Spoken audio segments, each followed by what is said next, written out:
चर्चा की शुरुआत एक्सपर्ट्स के साथ। दो खास मेहमान चर्चा में जाने माने defence expert colonel Dinesh Sharma join कर चुके हैं। बहुत बहुत शुक्रिया सर, थैंक यू, जय हिंद। Thank you sir. हमारे साथ करोड़ी सिंह जी विदेश मामलों के जानकार भी ज्वाइन कर चुके हैं। बहुत बहुत शुक्रिया करोड़ी सिंह जी, थैंक यू, जय हिंद, थैंक यू। चर्चा की शुरुआत कर्नल दिनेश शर्मा सर आपके साथ करना चाहूंगा। सोर्सेस तो कह रहे हैं कि बातचीत फाइनल होने के बेहद करीब है। डोनाल्ड ट्रंप और मुस्तफा खामनेई की हां का इंतजार है। 95% शर्तों पर दोनों देश सहमत हो चुके हैं। भाई मार्क रूबियो भी आगरा में इशारा तो कुछ ऐसा ही कर रहे हैं कि बातचीत के करीब दोनों देश पहुंचे हैं।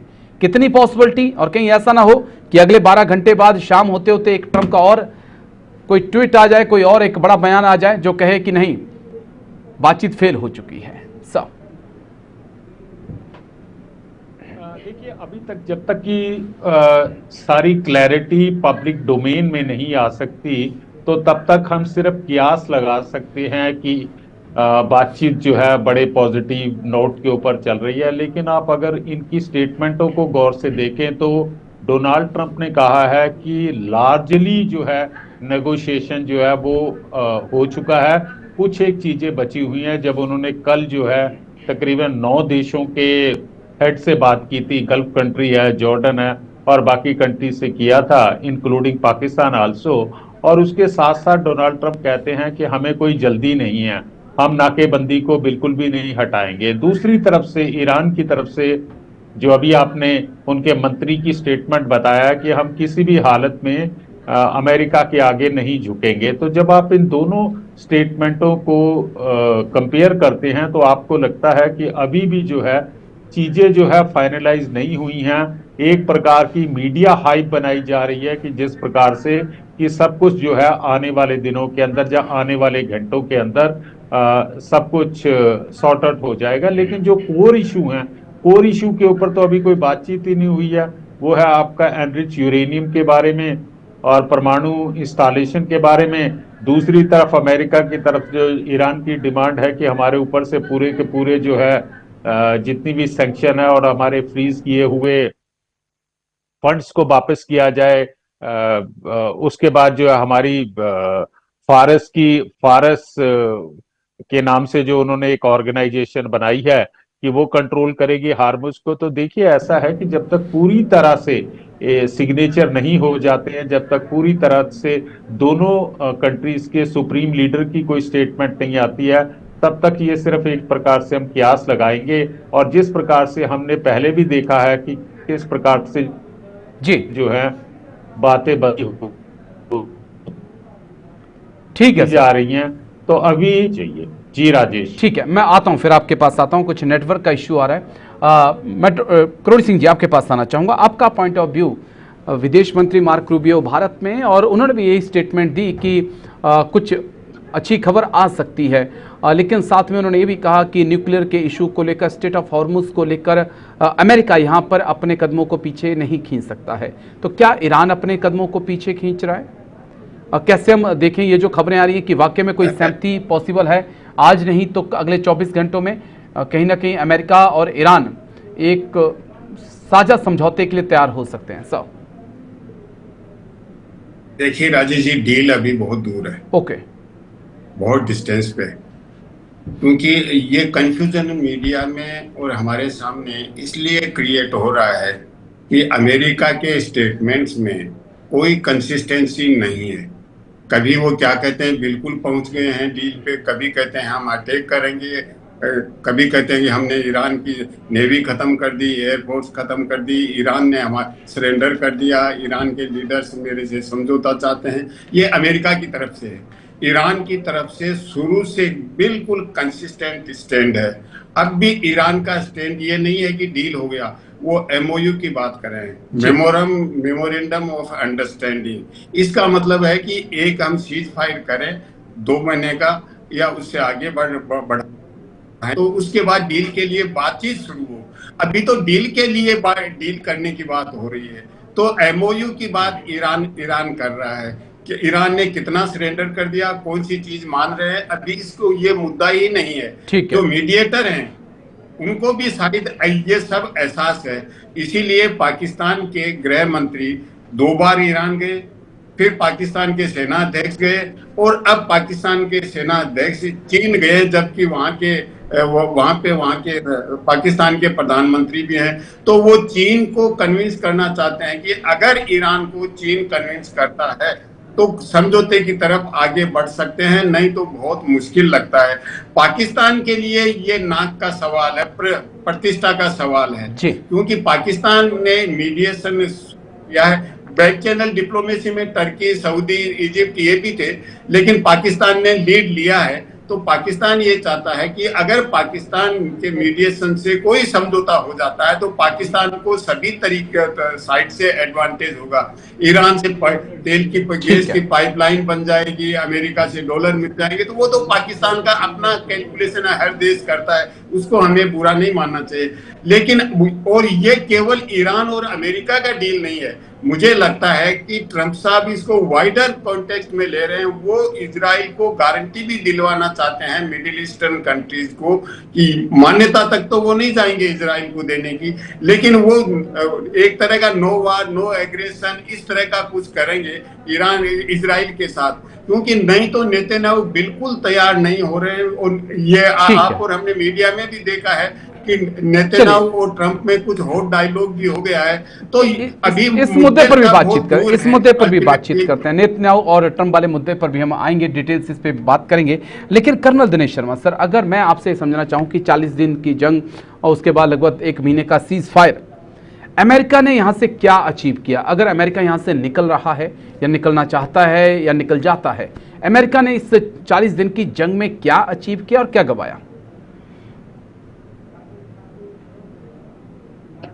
देखिए, अब ये डिपेंड करता है कि वो यहाँ से किस प्रकार से निकलता है। क्या वो यहाँ से एक स्ट्रेटेजिक विड्रॉल के तौर के ऊपर निकलता है? अगर अमेरिका एनरिच यूरेनियम का और परमाणु के बम बनाने के बारे में ईरान से किसी प्रकार की कोई सॉलिड गारंटी या एनरिच यूरेनियम को वहां से मूव नहीं करता है, तो इस हालत के अंदर जो है अमेरिका एक हारा हुआ देश माना जाएगा। ये तो उस हालत में।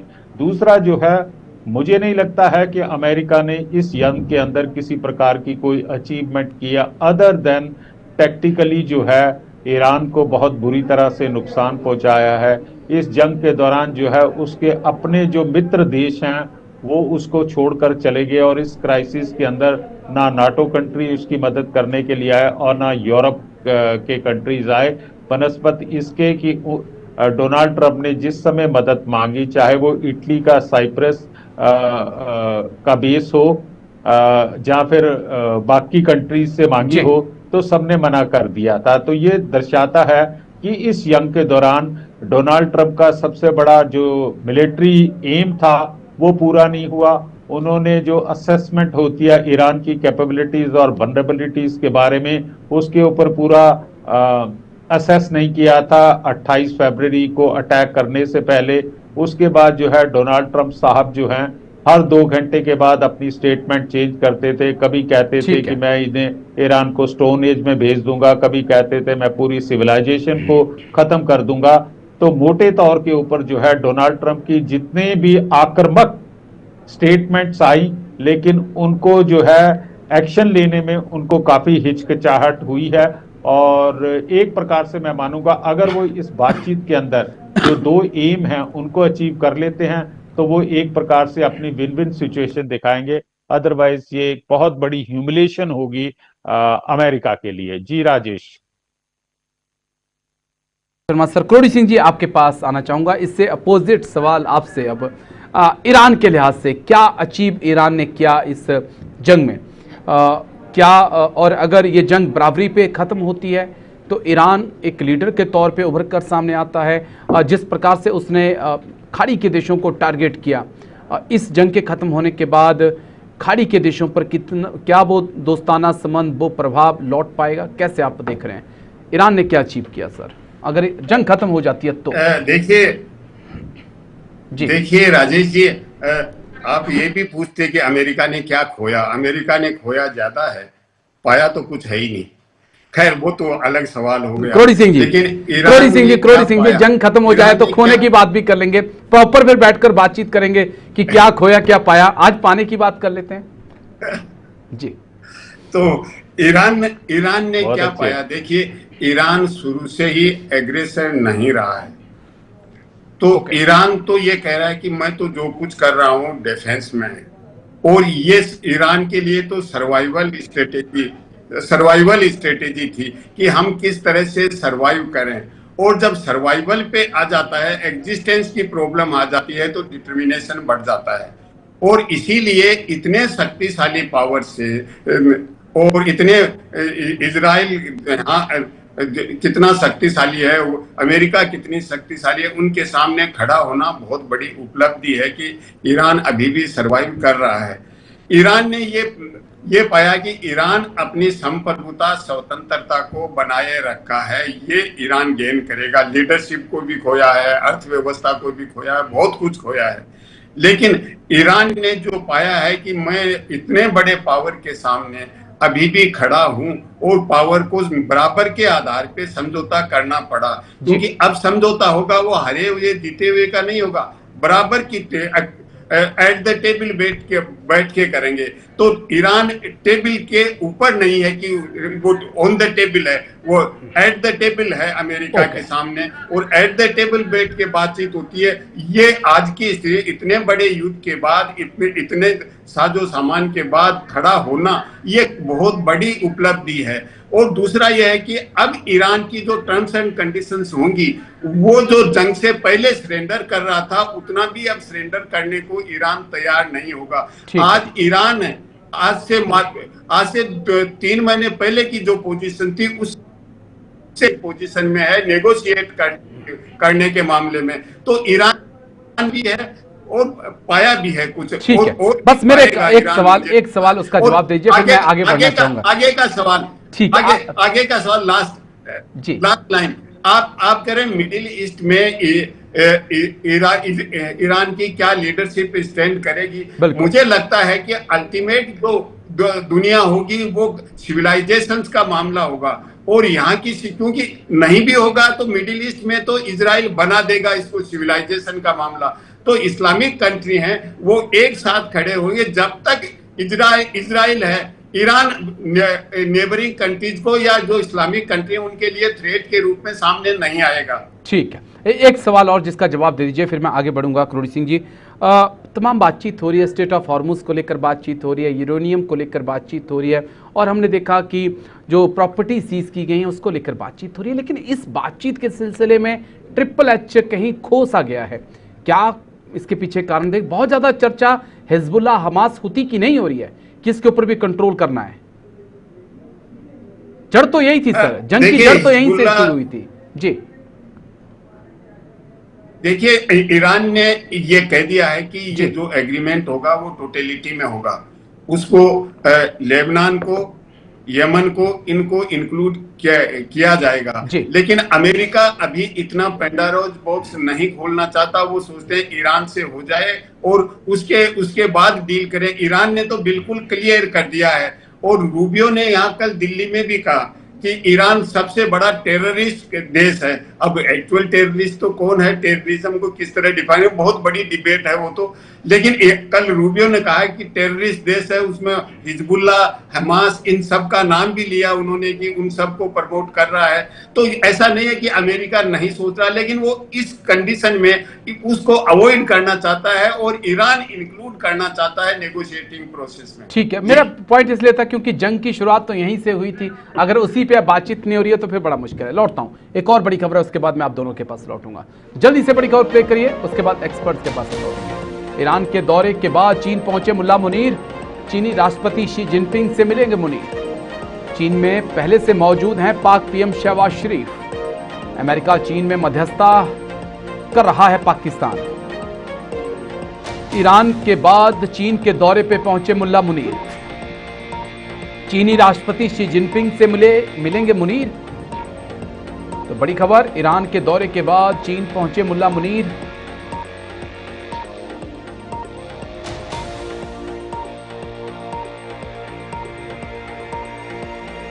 अमेरिका चीन में मध्यस्थता करा रहा पाकिस्तान।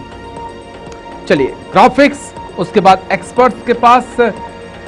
समझ में नहीं आता कि पाकिस्तान में कोई लीडर है भी कि नहीं है, कि सब कुछ मुल्ला मुनीर को ही सौंप दिया है। चलिए एक्सपर्ट्स इसको भी समझेंगे। ईरान के दौरे के बाद चीन पहुंचे मुल्ला मुनीर। ईरान के बाद मुनीर गए चीन। शहबाज पहले से चीन के अंदर मौजूद हैं। पीएम से ज्यादा क्या इस वक्त मुनीर की वैल्यू अमेरिका में और चाइना में हो चुकी है? क्योंकि हम देख रहे हैं कि पीएम पीछे और मुनीर अब आगे चल रहे हैं। अमेरिका चीन की नाव की सवारी इस वक्त पाकिस्तान कर रहा है, और भारत में कहते हैं कि दो नाव में पैर रखने वाला अक्सर डूब जाया करता है। क्या पाकिस्तान डूबेगा या उभरकर तेजी से आगे बढ़ेगा, समझना होगा। और चीन ने सीपैक का काम रोका हुआ है। मुस्लिम देशों का लीडर क्या यहां से पाकिस्तान बनना चाहता है? क्योंकि चीन के हथियार, अमेरिका के डॉलर और न्यूक्लियर अम्ब्रेला, तीनों चीजें पाकिस्तान के पास। एक्सपर्ट्स के पास हम चलेंगे। कर्नल दिनेश शर्मा, जाने माने डिफेंस एक्सपर्ट और पाकिस्तान को बड़ी करीबी से समझते हैं। सर मैं आपके पास आना चाहूंगा। Colonel Dinesh Sharma sir, Munir Iran के बाद चाइना और पाक पीएम पीछे, मुनीर आगे, क्या सर्वे सर्वा इस वक्त मुनीर बन चुके हैं? इस पॉइंट को थोड़ा सा क्लियर करिएगा। और दूसरा, ये जो चाइना के वेपन्स, अमेरिका के डॉलर्स और साथ में न्यूक्लियर अम्ब्रेला किस तरह पाकिस्तान को जाता हुआ आप देख रहे हैं खाड़ी के देशों में? सर देखिए, अपने घर के अंदर तो बीएलए जो है वो पाकिस्तान की आर्मी के ऊपर अटैक कर रहे हैं, उनकी ट्रेन को अटैक कर रहे हैं, और आप अंदाजा लगा सकते हैं कि प्राइम मिनिस्टर और मुल्ला मुनीर कितने सीरियस हैं अपने देश के अंदरूनी हालत को संभालने के लिए, बनस्पत इसके कि दोनों के दोनों जो हैं चाइना में पहुंचे हैं। पहला सवाल आपका ये था कि क्या मुनीर को ज़्यादा प्रेफरेंस दी जा रही है? जी हाँ, बिकॉज अमेरिका और चाइना को पता है कि पाकिस्तान के अंदर जो है सेना का ज़्यादा वर्चस्व है। शहबाज से वो काम नहीं करवा सकते जो कि मुनीर से वो डायरेक्टली करा सकते हैं। अब इस विजिट का जो मतलब है वो मैं समझता हूं कि एक तो ये CPEC का जो है ये प्रोजेक्ट रुका हुआ है, तो शायद उसके ऊपर की इसके ऊपर शुरुआत करनी हो। दूसरा, चाइना चाहता है कि अब जो है जितने भी उसके इंजीनियर्स हैं, चाहे वो बलूचिस्तान में काम कर रहे हैं या बाकी कुछ और प्रोजेक्ट्स के ऊपर काम कर रहे हैं, उनको जो है सुरक्षा जो है पाकिस्तान आर्मी उनको प्रोवाइड कराए। तीसरा जो है कि शायद कुछ वेपन सिस्टम जैसे आया था कि J-17 और बाकी कुछ और वेपन सिस्टम भी जो है चाइना पाकिस्तान को दे रहा, जो 5th जनरेशन एयरक्राफ्ट हैं, तो शायद उसके लिए भी कोई बातचीत करे। और उसके अलावा ये जो है कि चाइना चाहता है कि पाकिस्तान जो है उसका एक गाइड बनके और उनकी मुस्लिम देशों के साथ जो है उनकी अच्छी बातचीत कराए, एज ए फैसिलिटेटर बनाए। इसके अलावा जो है भारत के साथ जिस प्रकार के संबंध इस समय चल रहे हैं चाइना और पाकिस्तान के, तो शायद उसके ऊपर भी भू राजनीतिक भी होगी। और इससे सबसे ज्यादा जो इम्पोर्टेंट मैं समझ पा रहा हूं कि जैसा आपने पूछा कि क्या पाकिस्तान जो है अमेरिका और चाइना की दोनों की नावों के ऊपर सवार है। देखिए, एक चीज के लिए ना आपको हमेशा जो है पाकिस्तान चाहे कितना भी अजीब किस्म का कंट्री है, लेकिन उनकी एक खासियत है कि वो अमेरिका को भी मैनेज करना जानते हैं और चाइना को भी मैनेज करना जानते हैं। ठीक तो हो सकता है कि इस समय मुनीर जाके उसे अंदर की खबर दे कि तेहरान जो है और अमेरिका के बीच में किस प्रकार की बातचीत हो गई है, ये फर्स्ट हैंड इंफॉर्मेशन देनी हो, और इसके साथ चलते चलते कि थोड़ी बहुत उसको इकोनॉमिक कंडीशन कुछ इकोनॉमिकल भी मदद कर दी जाए। अदरवाइज मैं नहीं समझता हूं कि इस कठिन परिस्थितियों में, जबकि उसे एक रिस्पॉन्सिबिलिटी दी गई हुई है एज ए कोरियर ईरान और अमेरिका के बीच में उनकी बातचीत के लिए, और ये जो है चाइना की तरफ जा रहा, कोई ना कोई बेसिक रीजन होगा जिस वजह से ये ठीक है। लेकिन हैरानगी होती है कि दिनों के बाद जो है पता चलेगा। ये काम जो है पॉलिटिशियंस के होते हैं, राजनीतिक के होते हैं या डिप्लोमेट्स के होते हैं, लेकिन कोई आर्मी चीफ अगर इस प्रकार के काम कर रहा है तो थोड़ा सा असमंजस तो होता है। करोड़ी सिंह जी, मैं आपके पास आना चाहूँगा, आपका पॉइंट ऑफ व्यू लेना चाहूँगा।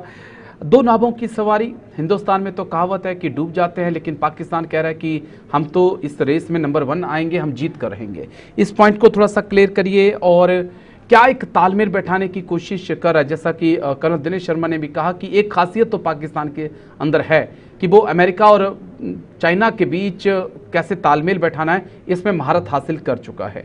और मैंने इसलिए कहा कि चाइना के हथियार और अमेरिका के डॉलर्स और न्यूक्लियर अम्ब्रेला, ये बेजोड़ क्या पाकिस्तान को बना रहे हैं?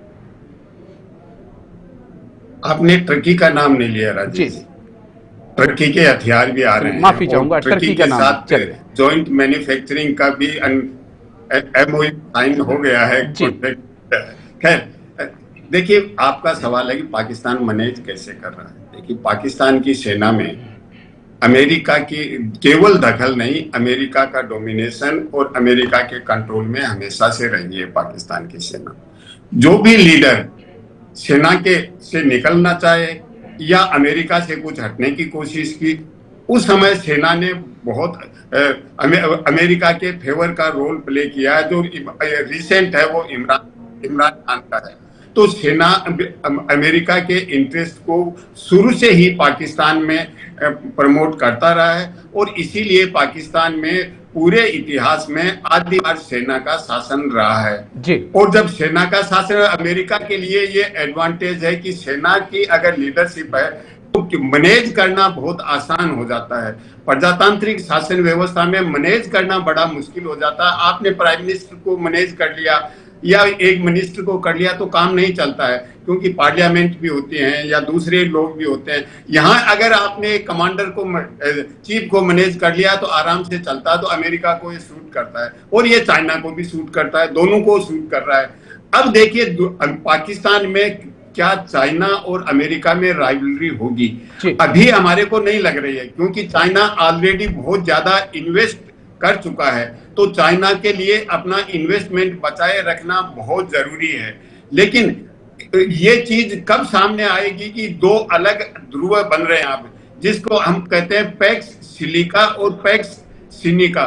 तो पैक्स सिलिका का इंडिया ऑलरेडी मेंबर बन चुका है। जब अमेरिका का इनिशिएटिव हुआ तो इंडिया की पोजीशन बहुत क्लियर है कि जो लेटेस्ट एआई वगैरह का 5 साल बाद में ये जो युद्ध की आज बात कर रहे हैं, इससे भी बिल्कुल डिफरेंट नेचर हो जाएगी, बदल जाएगा 5 साल में। इस तरह टेक्नोलॉजी बदल रही है। क्या पाकिस्तान पैक्स सिलिका को ज्वाइन करेगा या पैक्स सिनिका में जाएगा? वहां उसको चॉइस करनी पड़ेगी, वो चाइना की साइड में है या अमेरिका की साइड में है। अगर वहां अमेरिका की साइड में जाता है तो चाइना बिल्कुल टॉलरेट नहीं करेगा, क्योंकि उसमें जो पैक्स सिलिका पैक्स सिनिका है वो वैसी संवेदनशीलता है जैसे अभी ट्रंप साहब गए और उनको जो गिफ्ट दिए थे वो एयरपोर्ट पे फेंक के आ गए कि कोई ऐसा एलिमेंट या ऐसा वायरस या चिप नहीं आ जाए जो हमारी सब सीक्रेट इंफॉर्मेशन है वो चली जाए। और अमेरिका के जो डेलीगेशन आया था वो अपने मोबाइल लैपटॉप सब अमेरिका ही छोड़ के आए थे। तो इतनी संवेदनशीलता है, तो वो जो पैक्स सिलिका आएगा तब क्लियर होगा कि पाकिस्तान कौन सी साइड में। अभी मैनेज करना आसान है पाकिस्तान के लिए, कोई दिक्कत नहीं है। ठीक है, असली परेशानियां आना बाकी है, आपका ये कहना ठीक है। मैं लौटता हूं, एक और बड़ी खबर, उसके बाद मैं आप दोनों के पास आऊंगा। जल्दी से बड़ी खबर प्ले करिए, उसके बाद एक्सपर्ट्स के पास हम लौटते हैं। तो बड़ी खबर इस वक्त की, ईरान अमेरिका सीज फायर पर नेतन्याहू का बड़ा बयान। सीज फायर पर अमेरिका इजराइल भी सहमत हैं, नेतन्याहू ने कहा। ईरान के पास बस परमाणु हथियार नहीं हो सकते, दुनिया के लिए जरूरी है स्ट्रेट ऑफ हॉर्मुज खुले, नेतन्याहू ने कहा। ईरान अमेरिका सीज फायर पर नेतन्याहू ने बड़ा बयान दिया है।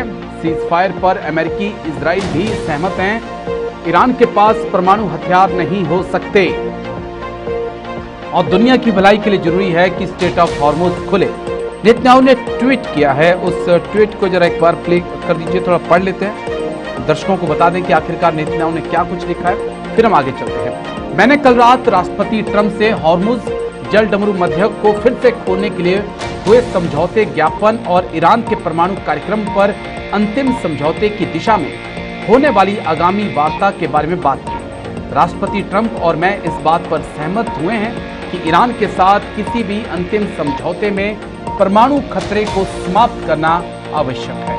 और साथ ही में उन्होंने स्ट्रेट ऑफ हॉर्मुज के लिए भी कहा कि स्ट्रेट ऑफ हॉर्मुज खुलता है तो ये दुनिया के लिए अच्छा है। क्या ईरान इसके लिए सहमत हो चुका है? कर्नल दिनेश शर्मा सर, बीच में इस प्रकार की खबरें आई कि नेतन्याहू और ट्रंप के बीच काफ़ी हॉट टॉक हुई। फिर ये दावा किया गया कि मीडिया वाले जो हैं वो सनसनी बनाते हैं खबरों को, इस प्रकार का कुछ नहीं हुआ। लेकिन अब ये जो नेतन्याहू का ट्वीट और ये बड़ी स्टेटमेंट नेतन्याहू की कि अगर ईरान और इजराइल एक सीज फायर पर जंग खत्म करने के लिए एक मुकम्मल समाधान पे पहुंचते हैं तो इजराइल उसका स्वागत करेगा, बशर्ते उस अंतिम प्रपोजल में होना चाहिए कि किसी भी हालत में ईरान के पास न्यूक्लियर वेपन नहीं हो सकते हैं।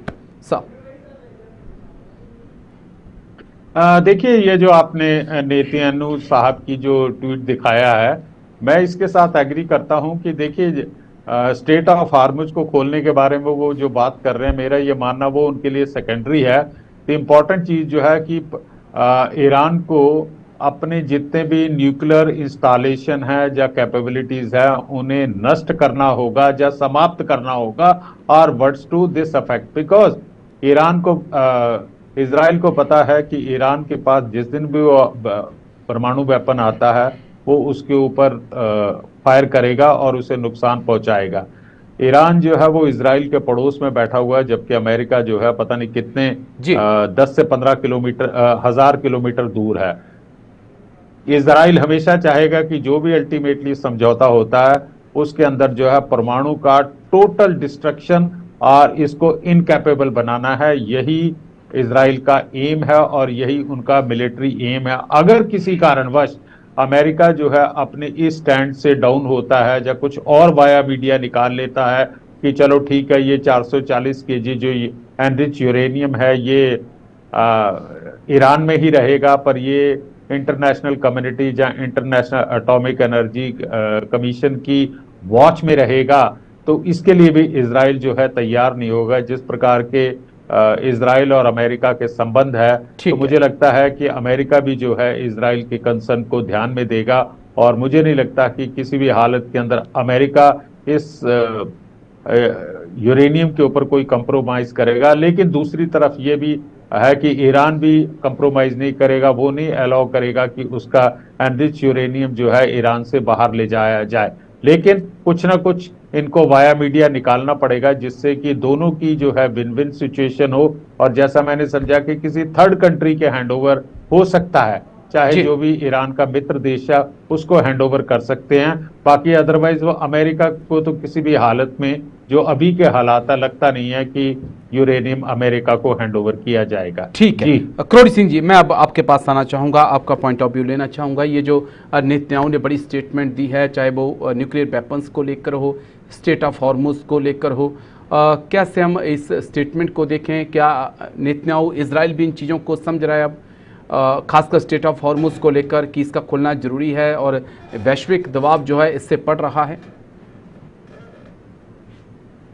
देखिए राजेश, जो मेन मुद्दा है न्यूक्लियर का, यूरेनियम को लेके, इजराइल ने अमेरिका को बहुत अपनी जो इंटेलिजेंस इनपुट थे वो दे दिए, और उसके बाद ट्रंप साहब जब व्हाइट हाउस अपने बेटे की शादी में नहीं जाके मीटिंग ली तो उसमें इसी ऑप्शन पे काफी मंथन हुआ, और वेनेजुएला टाइप कोई ऑपरेशन करके जैसे मदुरो को उठा के लाए उसी तरह से उनके वो न्यूक्लियर है यूरेनियम है उसको उठा के ले जाए। काफी मंथन हुआ, और मंथन में ये निकला कि जो ईरान की ज्योग्राफी है वो उनकी दुश्मन है, क्योंकि जहां वो है वहां पूरा पहाड़ी इलाका है, आसपास कोई एयर स्ट्रिप है नहीं, तो पहले तो वहां उतरना मुश्किल है, और उतर के फिर वो इतना गहरा है कि उसको निकालना मुश्किल है, और निकाल भी लिया तो फिर वापस उड़ के कहीं जाओगे क्योंकि आसपास आप एयर स्ट्रिप भी बना नहीं सकते। तो पूरे मंथन के बाद उस ऑप्शन को उन्होंने रिजेक्ट कर दिया और फिर नेगोशिएशन की तरफ आगे बढ़ी।